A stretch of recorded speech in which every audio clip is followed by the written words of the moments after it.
Hi! இன்னைக்கு ஒரு சூப்பரான வீடியோ பார்க்கலாமா? என்னோட கார்டன் எப்படி இருக்குன்னு பார்க்கலாமா? இதுவரைக்கும் நான் என்னோட கார்டன் காமிச்சதில்ல. ரொம்ப சின்ன கார்டன் தான். ஆனா இதில எவ்ளோ வெஜிடபிள்ஸ் எவ்ளோ வளர்க்க முடியுமோ அவ்வளோ வளர்த்துருக்கேன். இந்த வீடு கட்டுறதுக்கு முன்னாடி அது சின்ன இடமா இருந்தாலும் சரி, பெரிய இடமா பார்த்தாலும் சரி, எனக்கு செடி வைக்கணும், மரம் வைக்கணும் அப்படின்ட்டு ஸ்டார்ட்டிங்ல இருந்து இதுவரைக்கும் நாங்க ஒரு 3 வீடு லே அவுட் பண்ணியிருக்கோம். பிளான் பண்ணோம். பட் அந்த எல்லா வீட்லயுமே நான் மரம் வைக்கணும், செடி வைக்கணும், கார்டன் இருக்கணும் கம்பல்சரி. வீட்டுக்குள்ளே எவ்வளோ நேரம் தான் உட்கார முடியும் அப்படின்னு சொல்லிட்டு நான் பிளான் பண்றதுக்கு முன்னாடி, அதாவது வீடு கட்டுறதுக்கு முன்னாடி எனக்கு ஒரு தாட் இருந்தது. செடி வளர்க்குறது கண்டிப்பா அப்படின்னு சொல்லிட்டு. ஸோ அந்த மாதிரி இடம் விட்டது தான் இந்த இடம். ஆக்சுவலா இன்னுமே நிறைய இடம் விட்டு வச்சிருந்தேன். பட் ஆனா பில்டர் சொதப்பிட்டாங்க. நம்ம ஒண்ணு நினைப்போம், பில்டர்னு சொல்ல முடியாது. அவங்க கீழே வேலை பார்க்குறவங்க அந்த இடத்த சம்புக்கு யூஸ் பண்ணிக்கிட்டாங்க.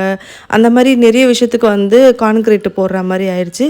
பட் ஆனா சுத்தூர நான் இடம் விட்டு கட்டியிருக்கேன். ஸோ தட் நம்மளுக்கு பிடிச்ச மாதிரி வளர்க்கலாம் செடிகள்லாம் அப்படின்ட்டு. அதே மாதிரி முருங்கைக்கீரை கிடைக்காது. நீங்க படிச்சுக்கோங்க, எவ்வளவு வேணாலும் எடுத்துக்கோங்க அப்படின்னு தான் நான் சொல்லுவேன். பட் ஆனா இங்க இருக்கவங்க மரம் வருது, செடி வருது, வெட்டி விடுங்க அப்படின்ற மாதிரி சொல்லிடுறாங்க.